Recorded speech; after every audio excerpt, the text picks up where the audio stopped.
बच्चों, कैसे हैं आप? उम्मीद करते हो आप बढ़िया और एकदम मजे में होंगे, खुश होंगे और लाइफ को एंजॉय कर रहे होंगे। बिल्कुल जी, खुश रहिए, स्वस्थ रहिए, मस्त रहिए, यही जीवन जीने का आधार है। देखिए, जब हम खुश होते हैं तो कार्य भी निपुणता से करते हैं। तो चलिए रहते हैं खुश और बढ़ते हैं अपने अध्याय की ओर। हम पढ़ने वाले हैं बड़े ऊ की मात्रा। तो आइए, बड़े ऊ की मात्रा वन के नीचे से तिरछी रेखा के रूप में लगाई जाती है। शब्द का उच्चारण करते हैं ऊ की मात्रा के साथ। जैसे कि द जमा बड़े ऊ की मात्रा ध, शब्द बना दूध। खिंचाव के साथ बड़े ऊ की मात्रा आएगी। द जमा बड़ा ऊ जमा ब, शब्द बना धूप। ध जमा बड़ा ऊ जमा प, शब्द बना धूप। ख जमा ज जमा बड़े ऊ जमा र, शब्द बना खजूर। म जमा ज जमा द जमा बड़ा ऊ जमा र, शब्द बना मजदूर। प जमा त जमा ल जमा बड़ा ऊ जमा न, शब्द बना पतलून। आइए कुछ वाक्य पढ़ें जिसमें बड़े ऊ की मात्रा के शब्द आए हैं। जैसे कि धूप खिली थी, पूनम भूखी थी, पूड़ी भाजी खाकर वह पाठशाला चली। एक मजदूर मिला, मजदूर काम कर रहा था, पूनम मजदूर का नाम जानना चाहती थी। तो यहाँ शब्द आए हैं धूप, पूनम, भूखी, पूड़ी, मजदूर। तो इन सारे शब्दों में बड़े ऊ की मात्रा का प्रयोग हुआ है। आइए गाइए।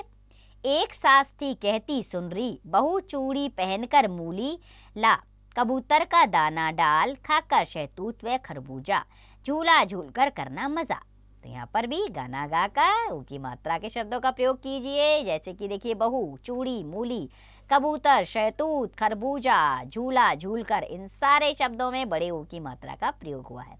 तो आप भी गाइए और बड़े ऊ की मात्रा का उच्चारण कीजिए। आइए अभ्यास प्रश्नों की ओर बढ़ते हैं।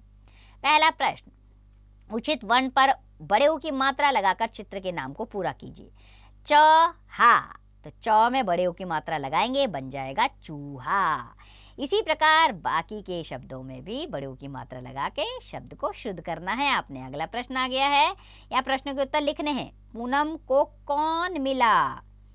तो पूनम को कौन मिला भाई? तो पूनम को एक मजदूर मिला। इसी प्रकार अगले प्रश्नों के उत्तर आप स्वयं देंगे। तीसरे प्रश्न पर आते हैं हम। अंतर समझिए और लिखिए। सुना, इसमें छोटा ऊ है, अब इसमें हम बड़ा ऊ लगा देंगे तो क्या बनेगा? सूना। ठीक है, तो बुरा और बुरा, छोटा ऊ और बड़े ऊ का उच्चारण अलग अलग होता है।